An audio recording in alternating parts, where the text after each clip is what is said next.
What's going on, baseball fans? How are we doing? So I have one question for this video. Should the Angels do the unthinkable and trade Shohei Ohtani? Let's go talk about it. Okay, so here we go. The Angels, 34-38, 10.5 back in the AL West, 5.5 back in the wild card race. They are not out of it by any means, but it is crazy to think how far this team has fallen, considering they were once 10 games over 500, and then they lost 14 in a row, fired Joe Madden. My goodness, what a turnaround for the Angels. And they haven't really been playing that much better as of late. They did just get a series win over the Seattle Mariners, but then they lost 2 out of 3 to the Kansas City Royals. And I guess it's kind of funny to me that the best part of this series for the Angels was Shohei Ohtani. 8 RBIs the other night in a loss, and then he struck out 13 last night. Are you kidding me? That's just out of a video game. It's crazy. But it kind of just exemplifies really what the Angels are.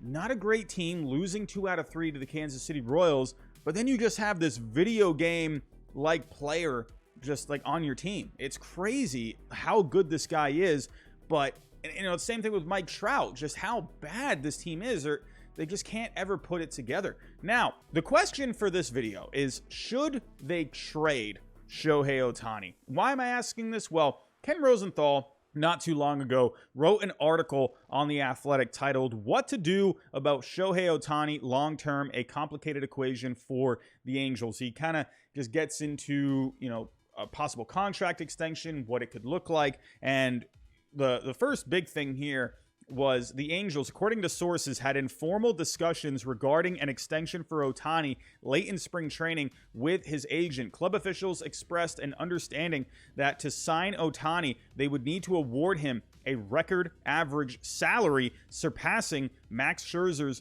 $43.3 million, which to me, I think that sounds pretty fair, because if you take a look at his numbers from last year, with just his offense, he was worth $41 million, and with his pitching, he was worth right around $24 million. So a total is about $65 million. That is crazy, and that's only with what he was doing on the field.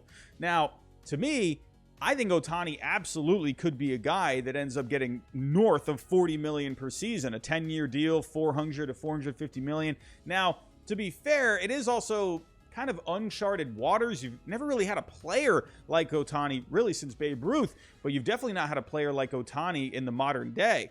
A bit uncharted, but to me, I would think if there's a guy that could get $40 million per season over a long-term deal, it's Ohtani. Now, if we take a look at this quote from the same article, in some ways, the team's fear of losing him might be matched only by its fear of signing him to a lengthy agreement. Now, with Shohei Ohtani, he's going to be a free agent soon. After next season, he'll be a free agent, and he can go into the open market and sign with whatever team he wants. Now, with Ohtani, this is where it can get a little interesting, because with the Angels, you already got a couple of guys here on the payroll. Mike Trout, Anthony Rendon. These guys are making big bucks all the way. For Anthony Rendon, he signed up until 2026. Mike Trout until 2028. I mean, with Shohei Ohtani, if you add in $40 million per season, you're looking at over $100 million between 3 players. That would be more than half of the payroll if that were this year. Now, with Artie Moreno, he's never really been a guy that wants to go over that luxury tax. And in the offseason, when you go back to the lockout, he was one of the owners that did not want to raise the luxury tax. So to me, if they are hesitant in signing Ohtani to a long-term extension, to me, I would think you might want to look into trading him. With Ohtani, I mean, I'm sure they'll keep looking into an extension. That, at least I would think that they would. And there's another quote in this article. In January, Ohtani indicated to the Athletic's Sam Blum that he did not want to discuss an extension until his current 2-year deal was complete. Now, pretty much it's either right before that contract it's over, that's the only time he's going to talk, or he's just going to hit the open market. And then he also said after last season, I really like the team. I love the fans. I love the atmosphere of the team. But more than that, I want to win. That's the biggest fear for me. So I'll leave it at that. So in the end, I think Ohtani is going to end up reaching the open market. And for the Angels, if they're not interested in signing him long term, I think the best thing to do would be to look into a trade. And the big reason for that is because the Angels farm system is no bueno. If we take a look here on Baseball America, they are only ranked 29th when it comes to the farm system rankings. On Fangraphs, they are 28th with a $93 million value. On MLB.com, they're only ranked 28th. It's a bad farm system. Right now, Ohtani's value has probably reached its peak. Could it get higher? Absolutely, it could. But you're looking at a really high value for Shohei Ohtani right now. And to me, if you're not going to sign this guy long term, I think you need to look into a trade because the amount of prospects that you're going to get back for Ohtani is just going to be insane. So I've put together some trades here with some teams that I think would be interested for his services. Let's go take a look at some of these trades. So the first trade I have on this list is with the Dodgers, and I actually think that would be the least likely. Why? Because, well, would Artie Moreno really want to send a star player like Ohtani to the crosstown rival LA Dodgers? I think not, but the Dodgers do have the pieces to get it done, I think. If you look at Ohtani right now, baseball trade values, they're giving him a $97.5 million value. So in exchange for Ohtani here, going back to the Angels, I have Michael Busch, Diego Cartaya, Bobby Miller, and Landon Knack. If we take a look here, their top prospect, Diego Cartaya, a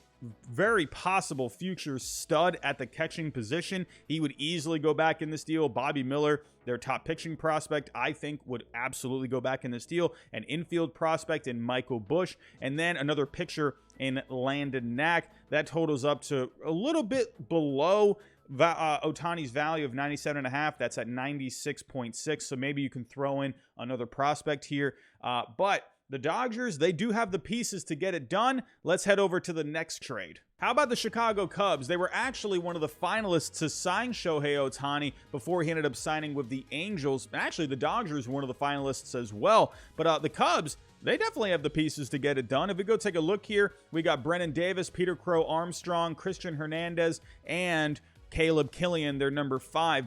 Brennan Davis is their number 1. Christian Hernandez is their number 2. Peter Crow Armstrong, their number 3. And Caleb Killian is their top pitching prospect that would head back in this deal. You could probably throw in a couple more pieces as well. I think the Cubs, they absolutely got the pieces to make a deal. How about the San Francisco Giants? They were another finalist back a few years ago for Shohei Ohtani. They're out there on the West Coast. And could you imagine you go from Barry Bonds to the modern day Babe Ruth? My goodness, that would be amazing. But the San Francisco Giants, they got the pieces to get this done as well. In this trade, I have a 5-for-1, and I actually have Joey Bart, who has not been doing all that great with the San Francisco Giants. Maybe a change of scenery could do some good for him, but I also have some very good prospects in here as well. We got Luciano, who is their top prospect. We got Matos, we got Bednar, and we got Mikulski. So if we go take a look at their rankings, Luciano, like I said, is number 1. Matos is their number 3. Bednar is their number 4. And Mikulski is their number 9. I actually saved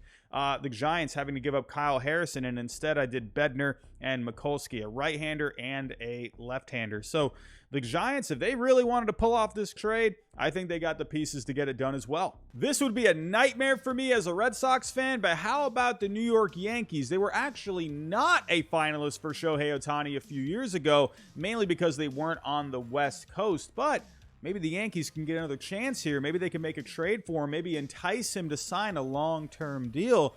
Maybe. We'll have to wait and see. But with the Yankees, they have some pieces, I think, to get it done. You would have to start off with Anthony Volpe, their number 1. I've also included Jason Dominguez. This is a guy who has all the potential in the world, regarded by some as possibly the next Mike Trout. He's starting to pick it up a little bit in the minor leagues. His value has fallen, but Dominguez, that's a guy where his value can just go straight through the roof.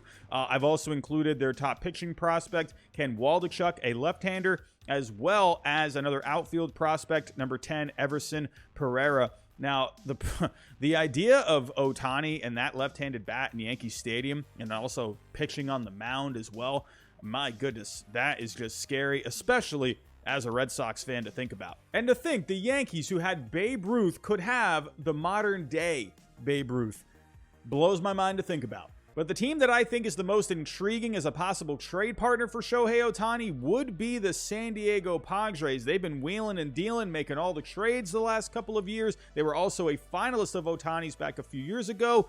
My goodness, could you imagine Ohtani in this lineup with Fernando Tatis Jr. when he comes back eventually? Manny Machado? My goodness, what a lineup that would be. They could really use a bat like Ohtani's, and that pitching staff has been really good with the Padres. Could you imagine Ohtani atop that rotation? My goodness. Now, why I think the Padres are really intriguing is because you could start these talks off with C.J. Abrams. I can't remember the last time the Angels had a really good shortstop prospect. Abrams would definitely be the centerpiece of this deal. I also included here Robert Hassel III, their number 2 prospect. Very solid player. I think he's going to be very good one day.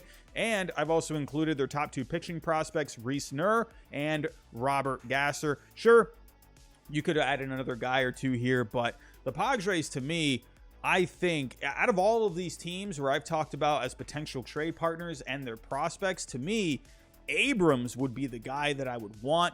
I think, man, if you could get Abrams in a possible deal for Ohtani, I think that could be really worthwhile. But let me know what you think down below. I honestly think I don't think Ohtani's going anywhere. I don't think he's going to get traded. I think the Angels, they'll try to work out some kind of an extension with him. We're going to have to wait and see. But at the end of the day, Ohtani is going to want to win. And to me, if you're the LA Angels and you know you're not going to be able to re-sign this guy, I think you have to look into a trade. But let me know what you think down below in the comments. Out of all these teams, which one do you think would be the best fit? Would there be another team out there that you think could be a good fit? Let me know down below in the comments. But that's all I have for right now. Thanks for watching, and I'll talk to you next time.